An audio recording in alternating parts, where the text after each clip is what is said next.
Chapter 17.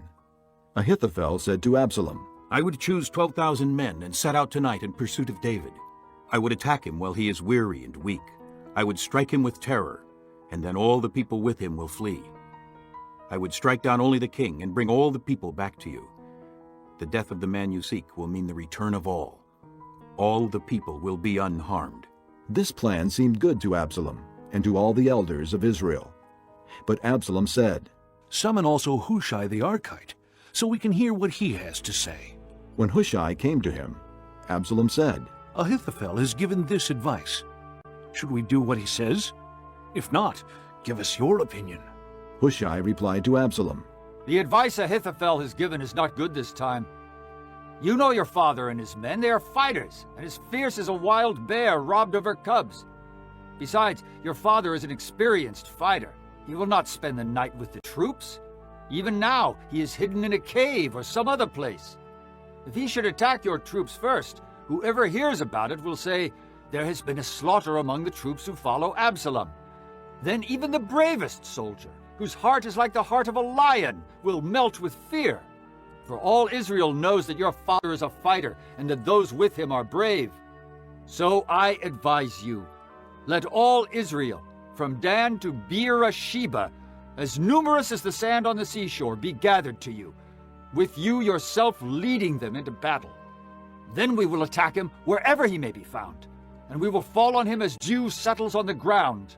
Neither he nor any of his men will be left alive. If he withdraws into his city, then all Israel will bring ropes to that city, and we will drag it down to the valley until not even a piece of it can be found. Absalom and all the men of Israel said, The advice of Hushai the Archite is better than that of Ahithophel. For the Lord had determined to frustrate the good advice of Ahithophel in order to bring disaster on Absalom. Hushai told Zadok and Abiathar the priests, Ahithophel has advised Absalom and the elders of Israel to do such and such, but I have advised them to do so and so.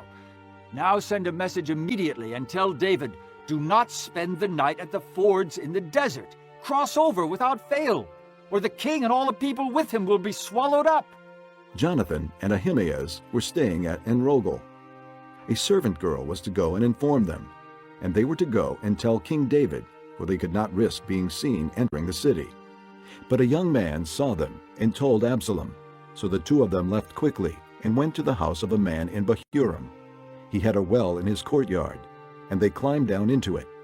His wife took a covering and spread it out over the opening of the well and scattered grain over it.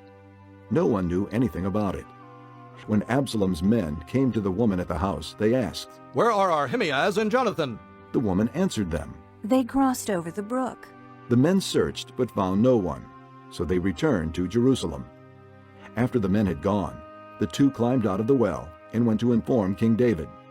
They said to him, Set out and cross the river at once. Ahithophel has advised such and such against you. So David and all the people with him set out and crossed the Jordan. By daybreak, no one was left who had not crossed the Jordan. When Ahithophel saw that his advice had not been followed, he saddled his donkey and set out for his house in his hometown. He put his house in order and then hanged himself. So he died and was buried in his father's tomb. David went to Mahanaim, and Absalom crossed the Jordan with all the men of Israel. Absalom had appointed Amasa over the army in place of Joab. Amasa was the son of a man named Jether, an Israelite who had married Abigail, the daughter of Nahash, and sister of Zeruiah, the mother of Joab. The Israelites and Absalom camped in the land of Gilead.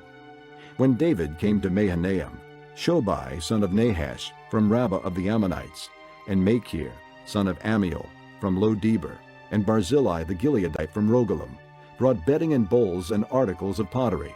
They also brought wheat and barley, flour and roasted grain, beans and lentils, honey and curds, sheep, and cheese from cow's milk for David and his people to eat. For they said, The people have become hungry and tired and thirsty in the desert.